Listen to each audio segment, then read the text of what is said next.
Olá, eu me chamo Cristiane Marçal, sou pedagoga, psicopedagoga, administradora, licenciatura em História. Eu vim trazer para vocês hoje um passeio incrível que eu fiz com a minha família para conhecer um pouco mais da nossa história, das nossas origens. E uma das frases que me chamou muita atenção nesse museu, no qual eu estive, que fica localizado no município de Redenção, no estado do Ceará, fala o seguinte: não devemos esquecer nunca que milhões de seres humanos foram arrancados de suas terras para servir de escravos nas plantações do Brasil. No nosso país, ele deve muito ao trabalho e aos ensinamentos dos povos africanos. Então, a partir agora desse momento, nós vamos adentrar a história, um pouco da história, um pequeno trecho que ocorreu aqui em Redenção, no estado do Ceará. Lembrando que Redenção ele é um município que fica 1h e 18 minutos de Fortaleza, 74,5 quilômetros, 1h e 20 de carro, e nós vamos conhecer, certo? Bom, um pouquinho mais falar o significado da palavra redenção. Redenção é o ato, ou é o efeito de se redimir, significa libertação, reabilitação, reparo e salvação. E essa cidade que nós iremos conhecer hoje, ela foi a primeira cidade do Brasil a fazer a libertação dos escravos. Adentrando dentro da cidade, a gente observa mesmo essa questão da exaltação, da homenagem e sempre da lembrança. E aqui eu trago a imagem para vocês da paróquia Nossa Senhora de Redenção. Ela foi uma paróquia que foi instalada em 24 de agosto de 1869 por Dom Luiz Antônio dos Santos, que era o bispo do Ceará na época. Então foi uma igreja que ela fica na parte bem acima, foi uma igreja construída no estilo romântico, foi concluída em 1868.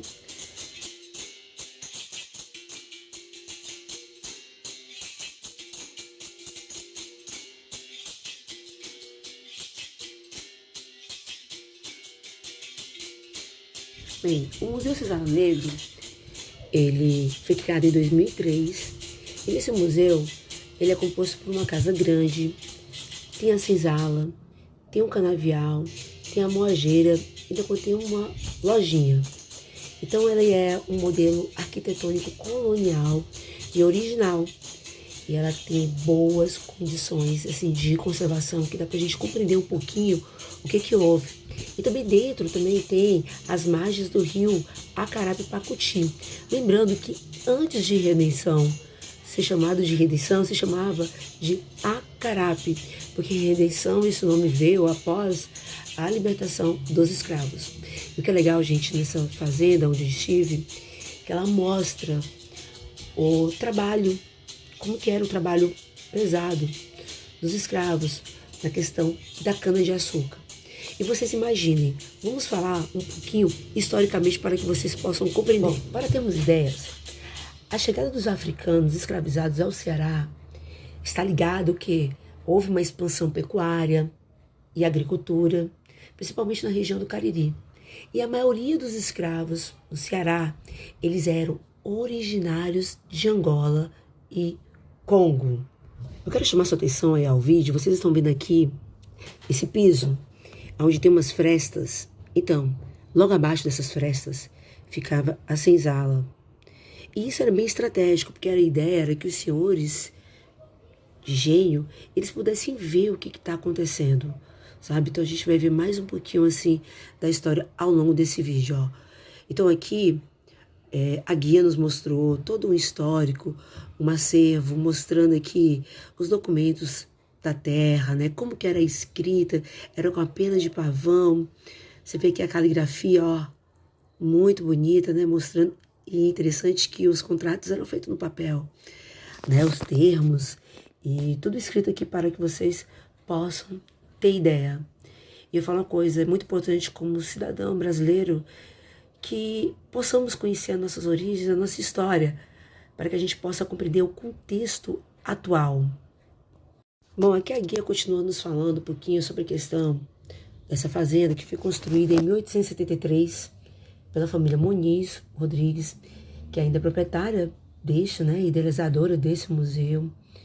E o marco histórico deste gênio foi a concessão, em 25 de março de 1883, de alforria a todos os negros cativos, 5 anos, tudo isso aconteceu 5 anos antes da decretação da Lei Áurea pela Princesa Isabel, que a gente conhece que a Lei Áurea foi quando a Princesa Isabel era então princesa regente do Império, filha de Dom Pedro II, no qual ela aboliu a escravidão no Brasil e foi assinada em 13 de maio de 1888, que foi uma lei que marcou como o fim da escravidão no Brasil, que foi o último país ocidental a abolir essa prática da escravidão.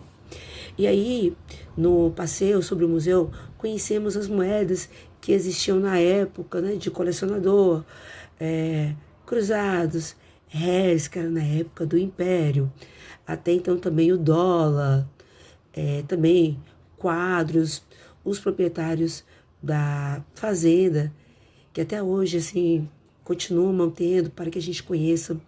E logo aqui, ela está trazendo aqui um objeto, um instrumento de tortura. Se chama viramundo.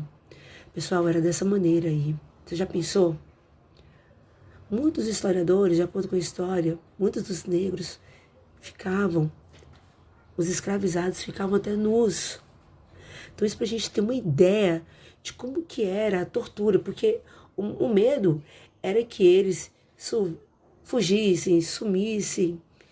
E não sei se vocês lembram, na época da escola, quando os escravizados, eles saíram dos seus países, porque eles foram retirados dos seus países, muitos deles tiveram uma doença que era causada por uma tristeza profunda, especialmente daqueles que eram recém-chegados da África.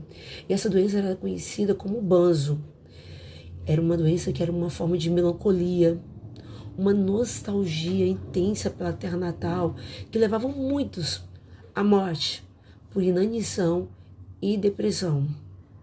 Essa aí pra gente estar relembrando muito. E eles se recusavam a comer. Bem, aqui ela fala um pouquinho dessa imagem aí. A escrava Anastácia. Ela é uma figura muito popular no Brasil, reverenciada até como santa, heroína por muitos, principalmente nas comunidades afro-brasileiras. E a escrava, ela é retratada como uma mulher negra, escravizada, que sofreu uma grande violência e humilhação, incluindo o uso de uma máscara de ferro para cobrir seu rosto, porque ela era muito bonita, tinha olhos azuis.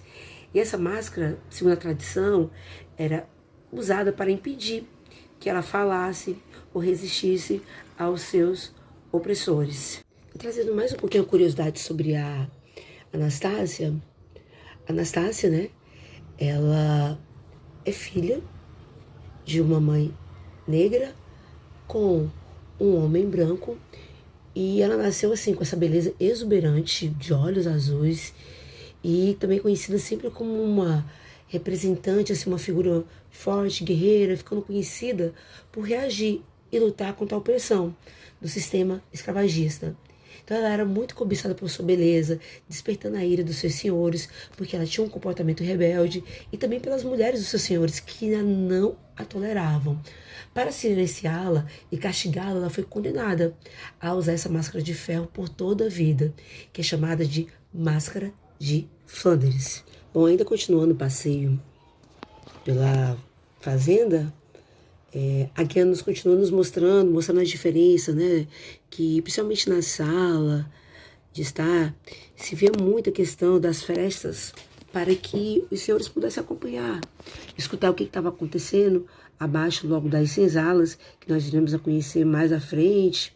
Então aqui ele mostra retratos, né, do atual dono da fazenda, né? E mostram quadros, mostram móveis como máquinas de costura, fotografias. E ainda, ó, para vocês terem ideia, esse piso aqui intacto, né, que, por exemplo, quem estava na senzala, os escravizados, eles escutavam tudo o que ocorria. E aí a foto de uma senhora que trabalhou nesse sítio chamado Maria Estela. Ela é tataraneta de escravo, então ela viveu a vida toda aí nessa fazenda. Então ela é muito lembrada, mostrando aí no sítio. Bom, Após esse passeio assim, a gente vai adentrar também, vamos conhecer como que era a cozinha naquela época, certo? E mostrando uma história assim que mexeu muito com a gente, que começa a conhecer um pouco mais da nossa cultura. Vamos lá. Passa corpo naquele fogão a lenha. Meu Aí ele Deus. viu que ela estava resistindo a tantas torturas, aí perdeu seus casais para acabar para aquele buraco lá na senzala e enterrando ela viva. Aí o nosso percurso passou bem próximo ao... Bom, aqui a guia, ela vai nos levar para conhecermos um quarto, né? Como que era o quarto dos senhores de engenho, não é isso? E mostrando aqui, principalmente, o escritório, como que era, sabe? Como que eles acompanhavam a contabilidade do negócio. Então, tudo isso aí foi nos mostrado.